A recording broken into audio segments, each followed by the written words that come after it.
At times, you may believe love will never find you, and you may be right. Fate might decide you're meant to live life alone, but don't worry, you'll never truly be lonely. You've always got someone by your side. Her name is Left-Handy.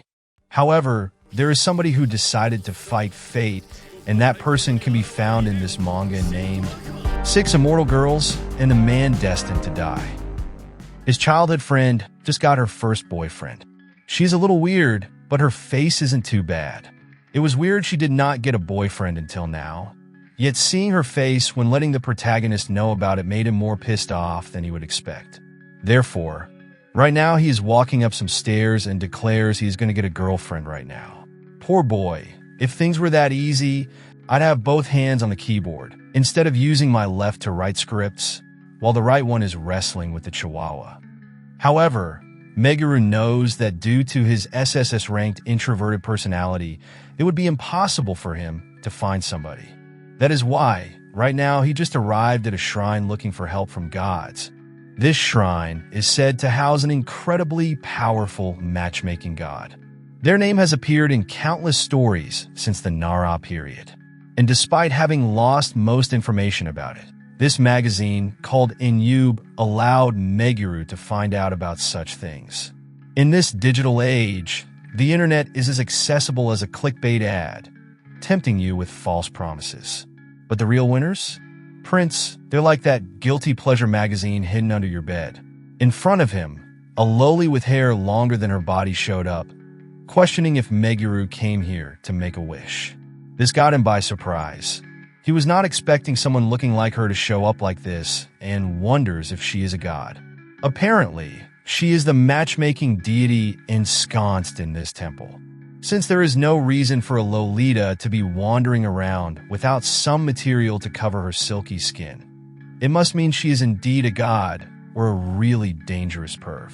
Without losing any time, the girl deity asked for the boy's wish, making him stutter as he lets her know he desires to have a girlfriend. Lifting up her hands and making her hair flow within the air, she lets him know she understands. But as he glances at her armpit, the deity informs him that it is going to be impossible. Believing the reason for this outcome is his staring, the lowly informs him it is unfortunate, but his wish can't be granted since every person has a destined partner, someone who should be their companion in the future. Therefore, the one fated to be with him, she is able to connect the two of them, but there is no fated partner in his life. That is why he is going to live his life without a girlfriend, writing manga scripts behind a computer and trying to stay sane while watching his friends enjoy their lives, having kids, and traveling the world. Infuriated, Meguru can't accept it. She is a god. She must be able to do something about that. Usually, it is impossible for something like this to happen. That's why she assumes Mahuru might be a human-shaped pill bug. But looking at his face, believing this is really troublesome, she wonders if he really wants a girl that badly. That prompts the boy to take a serious stance, as he lets her know he is ready to stay abstinent for years. In short, he is desperate. He is willing to do anything. In the next moment, the deity extends her hair, grabbing the boy's phone, and does something magical to it. On the phone now are displayed 6 names. One of them will definitely become his girlfriend. Curious, Meguru wonders what changed since a moment ago. She said it was impossible. Apparently, since the boy insisted, she reversed the cause and the effect. Instead of changing his fate to make him get a girlfriend, she fixed the outcome of him getting a girlfriend and then pulled the chain of connected events that led to that, making it so he would definitely get a girlfriend. Meguru seems confused, not understanding what she just said, but all that matters is that he is going to get a girlfriend. Together with him, I am not sure about what she just said, but for some reason I think I have to visit a shrine these days. To make things even more interesting, if he is lucky, Meguru would get some results by tomorrow. Sometime later, at school, it seems unbelievable that a god showed in front of him. Looking at his phone, 3 of the names are girls from his school. His classmate, Maya Shinitsuki. Another one is the girl from the next class, Sayaka Mainmori. And the scorer in the national mock exam, Mito Hirosaka. Looking once again, There is no one else he knows but one girl, his childhood friend, Tuka Aoba. Observing Meguru look at her with a face like the one you make when you see a pink pelican swallowing a pigeon and realize it's way gorier than expected, she takes a chair and wonders what's up. However, Meguru believes there is no way she is his destined partner. They've known each other since kindergarten. And besides that, right now she already has a boyfriend. And that can be seen so easily since she is showing off that shining marge of love she has on her wrist. She is trying to show off really hard. Yet Meguru seems to have no desire to hear about her love stories. The girl even informs him about the nice boutique at the mall that has been pretty trendy and nice. And with a grin on her face, she lets him know he should check it out if he is ever going to get a girlfriend. To make him feel even worse, she takes out her phone and shows him a photo with her new boyfriend. Right then, having had enough, Meguru stands up and takes her phone, ready to delete the photo. However, she is ready to fight in order to get it back, and while jumping all over, she falls on him, making their lips move really close one to another. This situation made her angry as he looked at her phone without permission. But she is the one who showed the photo first. However, this is obvious. She is not worthy of having the name written on his phone as a potential girlfriend. That's why, even though Meguru does not know his fated person's name or face, he knows he has somebody. That's why everything is okay. Looking at the time, he realizes this is how the first day ends. This is not what he expected. Nothing happened today. At least something should have happened, no matter how small, like a fateful encounter or an unusual situation. Thinking about it, there was something, but he quickly declines it since there is no way his childhood friend is the fated one. Is that God really going to grant his wish? Maybe he should go and complain about it. It is not like Meguru desired to have someone show up, revealing her tender thighs, and fall instantly in love with him. It's just that, since a promise was made, it's natural to demand its fulfillment. Right then, some music can be heard coming from the megaphones, indicating it is 6 p.m. In that moment, a crack can be heard, and Meguru's head starts spinning like a Beyblade. When he opens his eyes again, the boy finds himself in front of the Shire he visited a day ago. Not knowing what just happened, he can hear somebody laughing out loud from behind. The deity believes this situation is really funny. As she starts explaining, she remembers Meguru about what she said regarding not having a destined person. To be precise, it is not that they don't exist at all. The thing is that it was impossible for that person to ever become her. The destined person for him will commit something that would delete her existence from this world the next evening. At that point, his fate would have been sealed, and he would never get a girlfriend. But then she started thinking about it differently.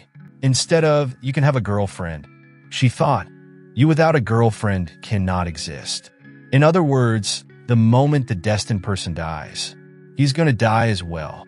At that moment, he's going to restart from the point of fate, and he's going to keep repeating it until he reaches the you with girlfriend. With a terrified expression, Meguru lets her know he did not ask for something like this. The deity forcibly pulled together two fates that were never meant to intersect and tied the bond between those two, suggesting she should have not go trough all that trouble, and that he could have been good with a cute flat-chested Sundara alien girl who's only nice to him. However, didn't he just have his heart stop from beating? Why is he alive? Apparently, there are unavoidable circumstances that come with his wish. This is happening like this because this way it is more entertaining for her. The following day, at school, while sitting in his chair, Meguru believes this must have been a dream. There is no way gods and wishes really exist. Moving on, everything about today started totally ordinary. Everything is going like it always had been. His childhood friend approaches him, then launches into some dumb story about her boyfriend. But when she starts saying the same thing about his face she said the other day, it makes him realize something is wrong and question her why she is saying the same thing. Seeing his sick face, she wonders what this is about. But when he brushes it off, she just leaves. Not being able to concentrate on the things in front of him, he wonders if this is really real. Calming himself down, Understanding he must organize his thoughts, he takes a moment to breathe and tries to figure out a plan. There is a person who is supposed to become his girlfriend. However, that fated person is going to delete herself from this world if things continue like this. And if he fails to save her, together with her, he is going to be erased and start over again. The fated person is one of the 6 people registered in his app. He must find the person who is likely to commit the sin out of the 6. With a slight smile, he believes it is going to be easy since he can understand this much. But then, when the bell rings, he gets frozen, not knowing what he is supposed to do. How is he going to find out if some random girl he never talked to is going to leave this place? How is he even going to ask that? Simply asking if the person desires to delete herself? That would make him look insane. The only person he can talk to is his Tuka, but there is no way she would commit the delete. Therefore, 5 others remain. But even if he wants to speak with someone, when is he supposed to do so? He cannot talk with them during class. More than that, he does not know where the other 4 are at. One day seems to be not enough. Calming down a little bit, the speaker informs it's time to go home. Knowing what happens at 6 p.m., he knows he must speak with someone. Anyone would do it. Therefore, Shinatsuki just left the classroom.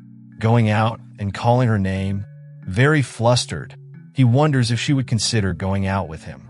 However, hearing him say those words, she believes it is really gross and tells the boy not to speak with her. As she is leaving the place, he tries to stop her, moving towards the girl. His leg slips, breaking it, but despite calling for Shinatsuki, the girl only ignores him. The music starts playing. There is 1 minute until 6 p.m. And realizing what is about to happen, Meguru thinks this faith sucks. He just said he wanted a girlfriend. Why is this happening? And as the time is rolling to 6 p.m., he screams out loud, "Please be my f***ing girlfriend." Back at the Shire, he starts screaming in pain, but the deity, seeing him back, lets him know everything is fine. The injury itself has already been undone. The thing is that this time he is aware that he got erased. Because his brain registered the signal of his neck being broken, he is in pain right now. Looking at him in that devastated state, she acknowledged that due to the memory transfer, the brain itself has to remain as is, so there is no helping, but it should not be a big deal. Hearing her words, Meguru is pissed and calls her a bastard. Thinking about it, she hasn't introduced herself yet. Her name is Yosaha, the god of matchmaking, the one who governs the fate. Another morning has come, and thinking about what just happened and how this process will repeat as many times as necessary until he gets a girlfriend, Meguru knows he cannot let the same day repeat. This time he needs to stay calm and think carefully. While at school, and thinking about what happened last time when he confessed out of the blue to Shinatsuki, it was pretty obvious things would not work out between them. Thankfully, she does not remember anything that happened. This time, being more conscious about the things around him, Meguru hears some girls laughing as they look at some indecent photos with Shinatsuki. When hearing those girls, she stormed out of the class, making it obvious she is angered.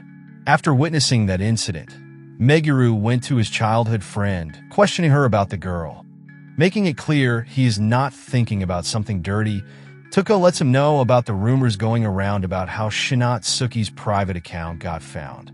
Apparently, there was an account that posted some indecent photos in their school uniform. In one of those photos, the girl's ID was visible.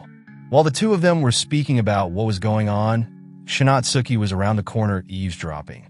However, after Tuka told him everything and that she is not sure about what to do next, Meguru lets her know that was really helpful and goes away. He believes that she was bullied after her private account was exposed, and that led to her erasing attempt. Despite not being able to see her as his future girlfriend, he decided to speak with her. Looking at the time, it is 4 p.m., but for some reason she is not inside the class. Looking outside the window, he can see the girl ready to go home. Therefore, he quickly takes his stuff and rushes towards her. But something seems weird since yesterday she was there until the evening. The time is almost 6 p.m., and despite looking all over, she is nowhere to be found. If she truly is his destined person, she is going to erase herself soon. And while thinking about a place where the erasing can happen, Meguru found her in front of some train rails. As the train is coming, he quickly bumps into her, telling her not to act rashly. He quickly tries to make her stop whatever she was about to do, suggesting there are times when you get caught in things and feel desperate, but there still are infinite possibilities ahead. But as he keeps on speaking and moving further from the subject, Shinatsuki wonders what is wrong with this person and gives him a kick in the face. Looking at her, lying down on his knees, he is begging her to listen to whatever he has to say. Checking the time, it's past 6 p.m., and now, grabbing her hand, he takes the girl away. Despite her being angered at what just happened, telling him not to mess with her, Meguru tells her to wait for a second, ignoring her.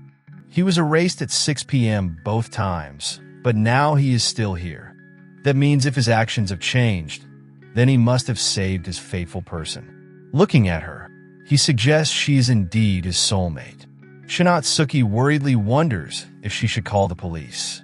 Realizing what he had done was weird, and she seemed really freaked out, he tried to come up with something, and tells her what he meant. It's about the secret account with the selfies. He thought she might be feeling down. However, this is not his concern, and they never even talked before. Why would he suddenly bring this up? Despite this being true, they are classmates, and he is wondering if there is anything he could do. He would do whatever he can. Hearing that, she wondered if he would really do anything. Without hesitating, he answers with a yes, believing she is the one who took the bait. Apparently, she desires him to buy some clothes and change. After convincing him to do that without any kind of issues, they are walking somewhere. Yet Meguru does not have any clue where, but that is not important since he can stop her if she looks like she is going to hurt herself. Yet he finds himself in front of a love hotel, believing this is the time he's going to clean those spider webs accumulated. As they enter inside the room, he tries to calm down, believing this is something normal girls like to do. But thinking more about it, he did not prepare himself for anything today. More than that, the issue is whether it is a serious relationship. Nonetheless, the girl gives him her phone and tells him to take a photo. If she just wanted to take a photo, she should have said so. And more than that, why is she asking him to do that? Since he already saw her secret account, Shinatsuki thought it might be better for someone else to take the picture, since if she is the one taking them, it would just end up being the same kind. Meguru, being a bit flustered, tells her about having a guy with her inside a place like this. She might get attacked or something, but she is not worried about such things.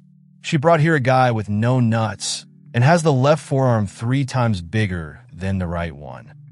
Hearing her comment, Meguru wonders what does his purity untouched have to do with anything. This girl believes if it was even for him to attack her, he would not even know how to do it. She even invites him to go ahead and try it. Despite not being sure how to do it, he trips over something and lands close to her, asserting domination, but quickly moves away, showing off his V-card as he does not know anything. However, Shinatsuki mentions he does not have to apologize since she is the one who asked him to do so. More than that, he probably does not feel anything despite seeing her body. Hearing that, Meguru believes this is really annoying. Trying to be more thoughtful, he tries to say he might have lewd thoughts as well and suggests she is the perv one. And looking at her while thinking, she does not have the kind of appearance to be so self-deprecating. He realizes something. If he had not met her, she would have erased herself. Could it be that she lacks confidence in her looks? With a more casual voice, Meguru tells Shinatsuki that he believes she is pretty cute. But those words do not have the result he was expecting. Instead of having a good reaction, she starts yelling, saying she is not cute at all. Wasting no time, she grabs her bag and runs out, trying to follow her. After leaving the hotel, while thinking about the reaction she had when saying she is cute, someone saw him. Apparently his childhood friend was close by and got really surprised seeing him at that place. After taking a photo of him, she starts running away. Sometime later, after he managed to catch her, Tuka believes he is the worst. Meguru told her he was just speaking with Shinatsuki. But seeing her leave that place running with her clothes in disarray does not look like it. Therefore, there is something he did that made her mad. After hearing Meguru say, he told Shinatsuki she is cute, Tuka seems to understand the situation. She sent him the girl's location, letting him know he is going to understand once he goes there. This interaction makes him believe she is something like an NPC, giving him vague hints. Before leaving, Tuka tells him that if he is going to reach out to her, he must take responsibility until the end. There is no half-hearted way. After arriving at the girl's place, Meguru believes coming here at this time makes him a creepy guy and he probably should head home for today. But after what he saw a bit earlier on her page, saying she is going to delete the account and remembering what happens if his fated one disappears, he realizes this is not the time to be saying stuff like that. If she's erased, he is going to be erased. After calling at the door, someone with remarkable eyes and a really thick sweater opened the door. She really resembles Shinatsuki, but it is not her, maybe her older sister. As he questions if Shinatsuki is home, Meguru finds out she has not arrived yet, making him believe this is really bad. Thinking he should consult someone regarding this, police is out of topic. She could erase herself while Meguru is waiting for the cops. And looking at the person in front of him, she is looking somehow familiar. That made him realize something. Somewhere up on a building, Shinatsuki seems not to be in the best state. From behind her, Meguru, out of breath, tells her this place is pretty famous for people jumping and turning into ghosts. Shinatsuki seems to be surprised seeing Meguru here, but thanks to some information he found regarding local erasing spots, he managed to find her. Wondering why he had come here, the boy sits down, taking some air, and wonders if the whole selfie thing was related to her sister. Shinatsuki questions why she would tell him anything, prompting Meguru to ask if there is any downside in telling him. He does not have a girlfriend or even a guy friend. He is a lone wolf, the type that howls at his own reflection in a puddle and thinks it's a conversation. Whatever she is going to tell him, it won't go anywhere. It's like how sound doesn't travel in a vacuum. After hearing that, Shinatsuki tells him she used to be really close with her sister. She is 2 years older than her, but they always played together. She loved her sister, who was stylish and smart. But then, when they were in elementary school, she saw the boy she liked confessing to her sister. That is when she had realized that she is a lesser version of her sister. For example, her sister has 200,000 followers, and it is not like Shinatsuki wanted to compete. Yet she made an account, and when she posted some slightly naughty photos, her follower count shot up. And so, she could not stop. Even if she is going to cheat, she is not going to beat her sister. As her legs are shaking, Meguru suggests that it is so lame, prompting her to move towards him, grabbing the boy by the shirt, believing he is messing with her. However, Meguru grabs her by the shoulder and wonders who is the one messing around here. His life is on the line. Shinatsuki, confused, wonders what he means by that. Meguru, ashamed he died twice over something so ridiculous, takes her phone and posts a photo of himself with the description, "I got a boyfriend, so I am quitting." Trying to stop him from whatever he is going, Meguru starts reading the comments, making fun of the situation. At some point, some of those comments take a turn, annoying him with their specific remarks regarding his appearance. Looking at him, Shinatsuki shows a smile, saying he is an idiot while wondering what he is even doing. After telling her she is fine the way she is, and despite always scowling, whenever she talks, it is just negative stuff. And yeah, maybe she is not cute in the usual sense. And taking out those edgy, flirty remarks he had hidden in the lower closet, Meguru lets her know whenever she smiles, it's kind of cute, and if he is the only one who knows that, it feels special, like a rare find. With a serious face, Shinatsuki tells him he must be trying to be all unique and cool, but that's exactly why he is still a V-card holder. Despite that, she grabs him by the shirt and gives him a kiss on the cheek while taking a selfie. She immediately posted that photo, and comments that would affect Meguru's daily life started showing up. But the most important thing at this time is her smile that shows no mask. As they are leaving that place, Meguru realizes he managed to stop the erase situation, and there is only one thing left to do. Right then he questions Shinatsuki if it was for him to ask her to be his girlfriend. Would she say yes? Unfortunately, she cannot. At home, with his face buried in that pillow that witnessed too many lonely nights, he wonders why. She even kissed him on the cheek. Meguru is so confused. He does not understand this love stuff, but time is still moving forward. That means he is not doing the wrong thing. Therefore, even if he gets rejected, he should just keep on trying. The following day, as he walks towards the school in that devastating state, Shinatsuki greets him, showing off her new haircut that her sister has done for her. It has been a while since the two of them talked, and doing that, she felt a bit better. That's why Shinatsuki desires to thank Meguru. Seeing the people around looking at them, the boy lets her know it might be better if she would not walk to school with someone like him. But she lets him know it's fine since she does not care about that kind of stuff anymore. More importantly, regarding what Meguru asked her last night, he might have misunderstood her. When she said no, she did not mean that dating him is really impossible. It's just that she had been taken by surprise. It is not like she dislikes him, in fact. She's about to say something, but when looking around, Osaka is not there anymore. He got erased. Moments later, waking up in his bed, all the pain from being erased comes back to him, his body feeling like it's being torn apart. Thinking about it, Shinatsuki is not his fated partner. If she was really his fated one, both of them would have been erased back there. So why? Didn't he stop her from erasing herself? It's not like he only spoke with Shinatsuki. He also spoke with Tuka. However, it is pretty hard to imagine Tuka erasing herself. Might this be some kind of butterfly effect? Maybe his actions affected someone else, changing fate entirely. Whatever the case, he is back to square one. Looking at the time, it's 6:45 in the morning, 30 minutes before being erased. This time seems to be way too little. What is he supposed to do with it? Knowing he must change something, chatting with Tuka is impossible since she already left her house. Therefore, since it's time for school, the students should be at the campus.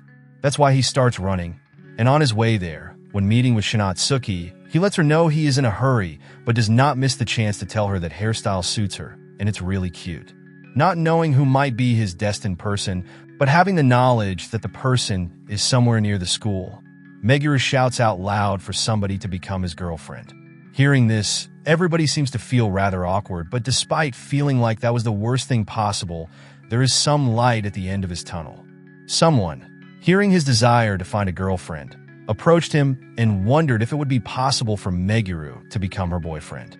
Without wasting any time, he stands back on his legs and tells her he would love that. To make matter worse, he screams out loud once again, "Call me Banana Sensei, because I will watch you even after graduation." The next day, Meguru visited the shrine where he met the god. But despite calling for her, she was nowhere to be found. He came to the conclusion that goddesses must know everything. If he could talk to her into it, he might be able to come up with a genius, rule-breaking plan for an instant solution. Still trying to meet her, he starts calling her name. Finally, when she came out of the shrine, Yasuga let him know she was really busy. He should wait until she got her daily bonus since she had been juggling way too many things lately. Looking at her, she seems really bored. Apparently, even after she went through all the trouble of setting up such interesting conditions, he would not get erased. Moving closer to her after apologizing, Meguru wonders why she is doing this. However, he is the one who made the wish. But why would she go through such a roundabout way to do all this? And after hearing Yasuga say she did it because she is bored, he lets her know he is being serious. She tells him this world is constantly generating countless uncertain parallel worlds. An infinite parallel world is born from infinite choices, and her eyes can see all of them. It's like watching the same scene from the same movie over and over again, with only the tiniest details being different. These boring things make Yasuga feel like her mind is slowly rotting away. Boredom is a pure way of suffering for her. Is it strange she wants to distract herself from it even just a little? Therefore, she desires to be entertained. In the classroom, thinking about it, Meguru realized dealing with Yasuga directly is impossible. That is why he must find his fated person on his own. In the past 3 days, he looked into everyone, One girl is never in the classroom, and two of them are third years. The problem is, how is he going to create a connection with them? Looking around, Tuka is someone he is going to move aside for now. Shinatsuki was a good choice, but it seems she is not his fated person, as Shinatsuki is about to have a chat with him, since she turned down his confession. She wants to make it clear she is not against it. That is why they must speak after school. But before she could do that, Mori approaches Meguru, wanting to speak about their date tomorrow. She tried to confirm the details by contacting him, but it seems she got the wrong Lime ID. Therefore, she wants to take them again. Quickly after that, she left the room, leaving everyone surprised by what just happened, making him worried if it's really that surprising a girl spoke with him. At the same time, Tuka slapped him harder than life slapped his dreams into oblivion. She wonders since when the two of them are dating, and starts speaking about Sayaka from Class 2C, who is beautiful and knowledgeable, but a bit airhead, making Meguru believe his childhood friend is an NPC who tells you someone's status when you speak with them. Meguru lets her know they are not actually dating. Despite them going on a date, Mori is the one who asked him, and it's kind of a trial run. Hearing that, Tuka, having an air of superiority, lets him know she has already been through that. Having to confess again can be pretty difficult. They are basically already dating, so do they even have to do that? Moving on, getting closer is a good thing, and with a smile that can be deceiving, she says that must be good for him. Thinking about it as Tuka is leaving, dating Mori would have made things much simpler. But things are really not like that. Apparently, she wants Meguru to be her practice partner, even if it's for a few days. She never had that kind of experience before, and if he is okay with that, she is aiming to become a novelist in the future.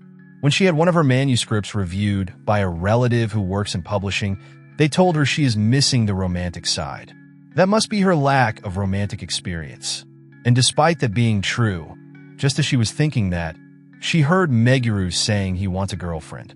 Therefore, that was the perfect opportunity, and she decided to ask him. Having her on the list of the fated persons, Meguru must figure out if she is going to erase herself. That is why he agreed and decided to plan the date. Right now, having Shinatsuki in front of him, Meguru questions her where he should take Mori on a date. Hearing that, the girl is pissed, not understanding what is going on, prompting the boy to say once again that he is going on a practice date with Mori. He is questioning her where he should take her. But Shinatsuki does not understand why he is asking her that. Meguru, without any kind of breaks, lets her know he thought she might know a lot about these kinds of things. Yet, she wonders why he is questioning her despite confessing to her the other day, which means he must like her. Doesn't that feel a little off? But, from his point of view, she turned him down. Therefore, does that really matter? Hearing that, she gets annoyed. Shinatsuki feels embarrassed for being worried about someone like him. But wouldn't it be better to ask someone like Tuka? They're close after all. Yet, that would not be helpful since that girl would brag about her boyfriend forever. Coming back to the idea of practice dating, what even is that? Is something like that really going to help with writing novels? Knowing he cannot say she might erase herself without any real evidence, Meguru tells her that it doesn't feel like her struggles are just about the novels, making Shinatsuki believe he is trying to help someone in trouble, the same way he did with her. After hearing him confirm that, she wrote down 3 places where they should go. Wasting no time, Meguru starts running away, thanking the girl and saying he is going to treat her to something next time. Meanwhile, Shinatsuki is wondering if she is the type who falls for hopeless guys. Sometime later, Meguru is waiting for his date, and when Mori shows up, oh God gracious, I feel something growing, and I am not speaking about my self-respect. She got those glasses. She got that smile. She got my heart. She got my pipe. Having to go out with a girl in casual clothes is purely amazing. But knowing this is not the time to be enjoying himself. It's time to check if she's troubled enough to want to be erased. Inside a coffee shop, Meguru starts questioning how worried Mori is about her novels. Is she so worried to the point it makes her feel she would want to be erased? With a calm tone, she tells him she had never thought about being erased. However, Meguru cannot figure it out. Her face is just expressionless. There is no way of telling what she is thinking.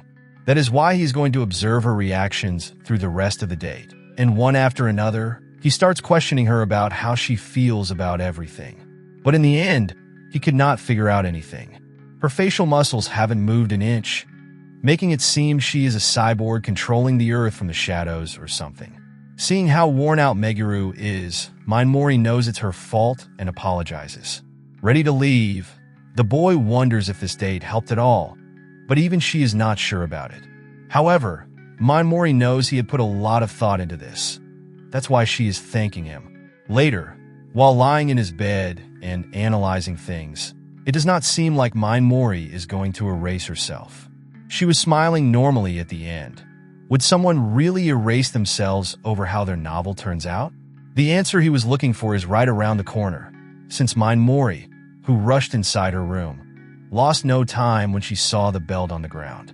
The next morning, Meguru wakes up again in his bed, and no matter how many times he goes through this, he cannot get used to it. He realized Mori had erased herself, and when looking at the date, he realized it was the day before his date with the girl. Thinking about it, Mori did not seem like the type to erase herself at all. Should he just cancel the date and focus on finding the other three? Luckily, he bumped over some news about celebrities who decide to erase themselves. At first glance, they seem like people without any problems. And reading that, Meguru remembers something about Minamori's response when he asked her if her novel is something she would get erased for. At that time, there was a slight pause. Spending a whole day together allowed him to realize something for the first time. She usually answers questions immediately. Maybe his question was just too unexpected. Deciding to call Tuka, she mentions it's rare for him to contact her first. And when he mentioned that it's difficult to hear, she let him know she was in the bath. She even teases him, believing the boy might have some naughty thoughts, but the only naughty thoughts he is having are about how to make a fish laugh. After he suggests he is going to call after she is done with her bath, the girl lets him know she has plans like calling her boyfriend and having a little chat. Despite this being the reason he did not want to call her, Meguru is telling Tuka he is a little unsure about his date with Mori. Hearing that, Tuka suggests that, knowing him, he must be planning to take her to some typical date spot that girls in their class would gush over. That is why she tells him to go somewhere he wants to go. After all, a date isn't some kind of mandatory obligation. What is important is understanding each other. Why not start by showing her who Meguru really is? That way, it would be easier for her to open up. If both of them understand each other better, it would be more fun for both of them. Hearing that, those things make a lot of sense. For someone who got a boyfriend just recently, she sounds pretty wise. And before closing the call, Tuka wishes him good luck. This time, they started watching a movie that by its cover seems really confusing. And indeed, at first it looked interesting for both of them, but by the end of it, there were quite a few parts Mori struggled to understand. After hearing her speak about the movie, Meguru keeps staring at her. It feels kind of strange, prompting her to say it is not as strange as his taste in movies. But now, if Mori is okay with it, Meguru wonders where she would like to go, making her freeze for a moment, wondering if he is really asking her that. Therefore, the boy lets her know he would like to get to know her better, and if there is a place she might find hard to go to on her own. If there is something he can do, he is going to do it. In that case, they are heading towards an antique bookstore. And while inside there, Mori lets him know she desires a book that is up on the shelf and asks him for a shoulder ride. Curious, Meguru wonders why she is asking for that. There is a clerk that could bring a stepladder or something, but she seems scared of it. Talking to the clerk scares her. Hearing that, Meguru believes this is the reason she wanted to visit this place, since it is difficult to ask for stuff like this in small independent stores. This side of her seems really cute. All full of hope, Meguru decides to go and ask the clerk for some help. But when he arrives there, a big guy full of tattoos that could take you down only with presence is reading a book. After seeing that, he takes some steps back and decides giving her a shoulder ride isn't a big deal. However, the one who gets the shoulder ride is not Mori, but Meguru, since she is wearing a skirt. Being distracted by the girl's well-proportioned body and her hair's smell, Meguru cannot concentrate properly. While Mori informs him he is heavy and that he should hurry, the girl trips over her own leg when seeing the clerk, and falls down on Meguru. Looking at them, the clerk informs the two they got a stepladder. And the book she had chosen seems to be a first edition, a pretty rare one. Outside, sitting on the bench, Meguru is sure he touched something soft and big time. That is why Mori, showing a little bit of emotion, asks him to forget what just happened. Changing the subject, the girl picked a children's novel from the bookstore. It is a book she loved when she was little, but at some point she lost it. It is about a talentless kid who keeps adventuring by using creativity and determination. Back when she was small, she related to the protagonist. It might not be as interesting if she is going to read it now, but this is the book that inspired her to start writing novels. Looking at her, Megura mentions if he could read the one she is working on right now, taking Mori by surprise. Her experience with romance is for the novel. It would help if you were reading it too. Mori doesn't mind it, but she does not want to receive any feedback. She has plans for tonight. Would it be okay for her to head home early? Hearing that, Megura knows she definitely went home before the reset, and wonders if she is going to a cram school. But it is not the case. She is going to have her uncle look over the novel. As she is leaving, Meguru remembers last time was tonight, and as he believes she was home, if something happened with her uncle afterward, it adds up. If Mori isn't the one who ends up erased, then he's going to be erased again. Deciding he must have to read the novel first, despite him not reading novels that much, this one seems pretty interesting. As he keeps on reading, there are tons of different things happening, ending up with someone dying in the end, leaving Meguru puzzled. Despite saying the romance scenes weren't good, that is not the issue. The setting is overstuffed and everything is a mess. What is going on there? Deciding to follow the girl, he knows her uncle is reading the novel, and he is giving her romance advice. Looking at the girl enter inside that old-looking place, Meguru gets a glimpse of her uncle. Since now is not the time to worry about trespassing, he needs to hear the conversation. Inside the room, Mori prepared the papers with what she wrote today. Hearing that, her uncle is wondering how the romance stuff they talked about is going. She let him know about her date with a classmate. And despite feeling like she can understand it a little better, she is also not really understanding it. Therefore, if she can figure that part out, her writing might improve a lot. And maybe after that, he might even introduce her to an editor. His main job is as a writer. That's why he has a few connections in the industry. But it's not like he is going to introduce her to anyone. And as he stands up and starts moving towards Mori, her uncle lets her know dating a boy her age might not give much insight. They probably don't have much experience. In that case, placing his hand on her shoulder, the uncle suggested trying a different approach. Instead of dating an inexperienced boy, she should date him. Mori is not sure what is going on and wonders what he means by dating. But her uncle lets her know she should not overthink it. For high schoolers, it might seem like a big deal, but adults break up and date all the time. Despite her attempt to say something, her uncle persists, telling her that she has nothing to worry about. Just let him handle everything since he has tons of experience. Somehow, this guy reminds me of the days I spent with my uncle, always grabbing me by the shoulders and telling me not to worry about a thing. Even when I was trying to leave the house and have some fun with my friends, he would come up with a better idea and get me in the basement where all my toys were. Moving back, Meguru is moving around but can't hear a thing.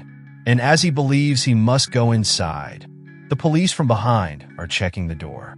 Believing he must be looking like a burglar right now, he wonders if this situation is really okay. If he is going to get caught by police here and end up dying, this would be a hella bad checkpoint. Since they don't seem to be arguing inside there, he decides to back off until she comes out. Inside, as the uncle tries to push more and more, Mori finally moves away from him, making him show a disrespectful expression, suggesting she is really confident. Writing down casually like this, and she believes she can become a novelist. As he mentions she is about to throw away a connection he is offering, Mori tells him she just wanted to become better at writing. She never intended for things to turn out like this, making him say she must not be serious. After all, this industry isn't as easy as she thinks. These days, if you search online, you will find tons of people who can write interesting novels, but when it comes to actually debuting, it all comes down to connections. No matter how good the novel is, if it's not chosen, it will never see the light of day. However, she is free to reject him. But if she is serious about becoming a novelist, there is only one obvious path to take. Hearing that, she is puzzled, but everything turns worse when he tells her she does not have to come there anymore, as it seems writing novels was just a game for her. There are plenty of people who talk big, but never follow through. Hearing all that, she seems out of it, and taking advantage of this chance, he is moving closer. As things are about to turn for the worse, Meguru comes from behind and hits that shit in the head with a wooden stick, and tells Mori to run away. The uncle, furious, wonders who this guy is, yet Meguru does not give him any reply and focuses on Mori, telling her to run. As she is leaving, the uncle suggests Meguru must be misunderstanding. He wasn't doing anything violent, and if Mori would explain to him, he would understand. However, seeing her leave, he yells out he is finally saved. He does not have to read that garbage novel of hers. Even more, he keeps on spouting slurs, making Mori devastated.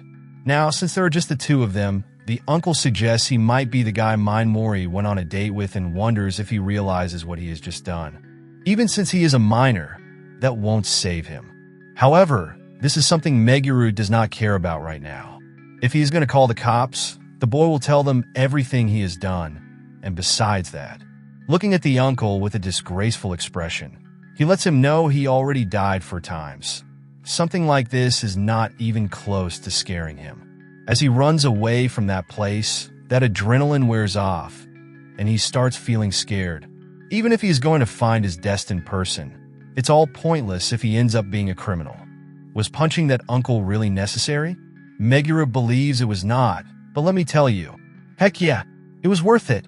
Looking at the time, there is only 1 hour left until the time he vanished last time. Passing by a park, he sees Mori sitting on a bench with the script on her lap.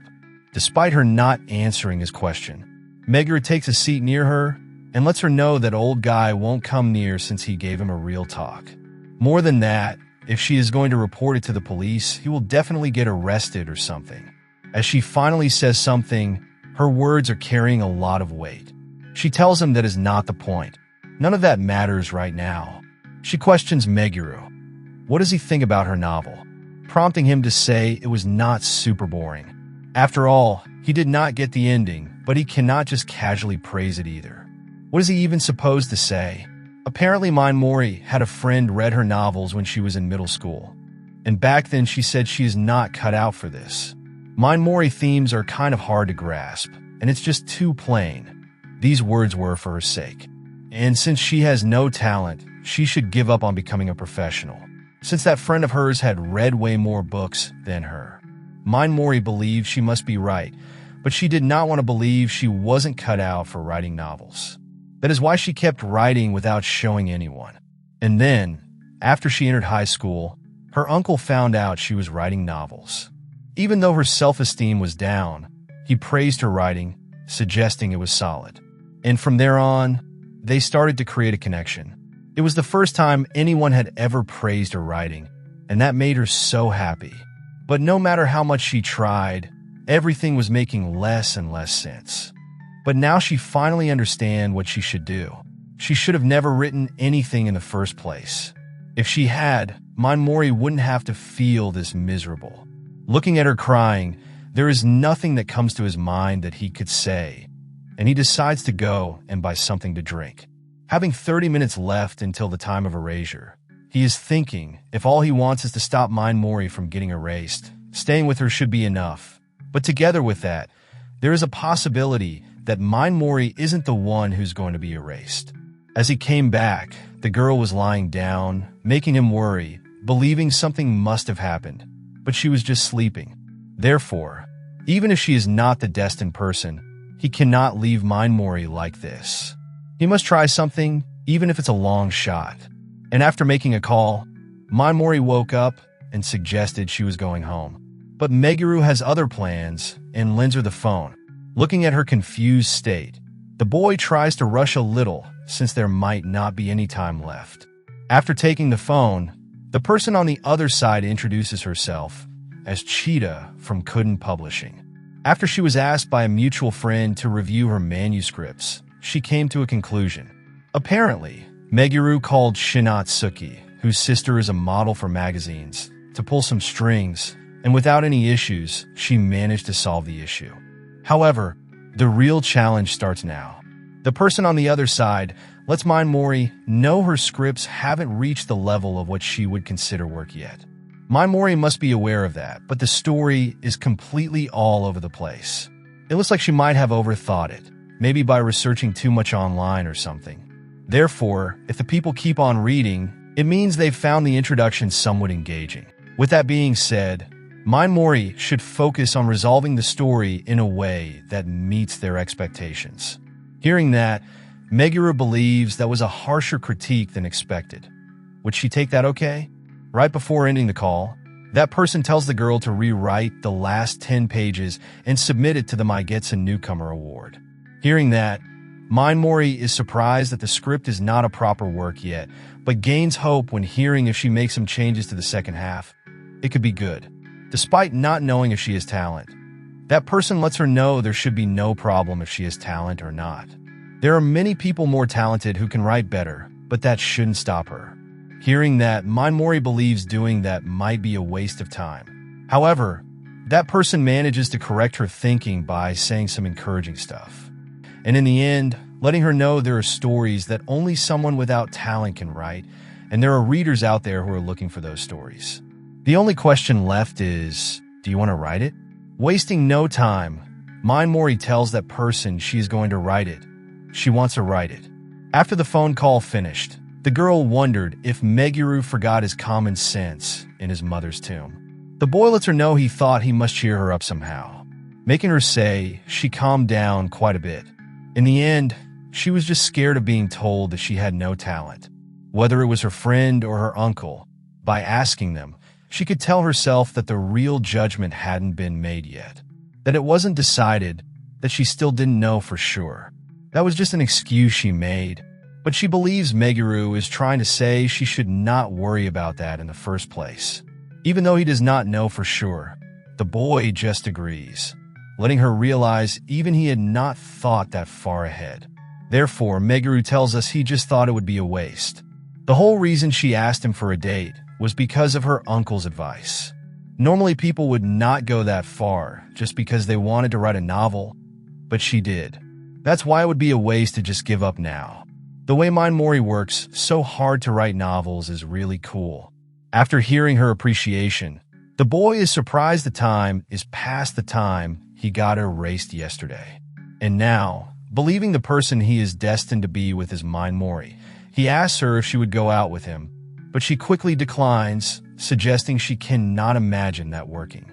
Those words lingered in his heart, believing she did not have to put it that harshly. However, Mori tries to correct herself by saying it's not really like that. With everything that's happened, she just feels like she has to calm down.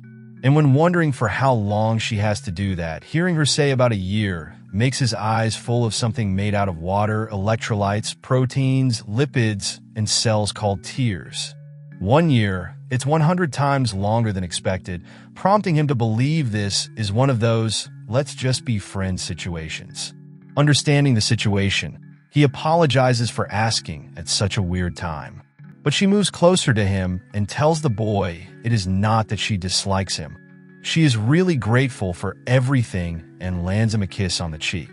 Believing she might have acted out of character, with her entire face red, finally showing some emotions, she tells him to forget this ever happened.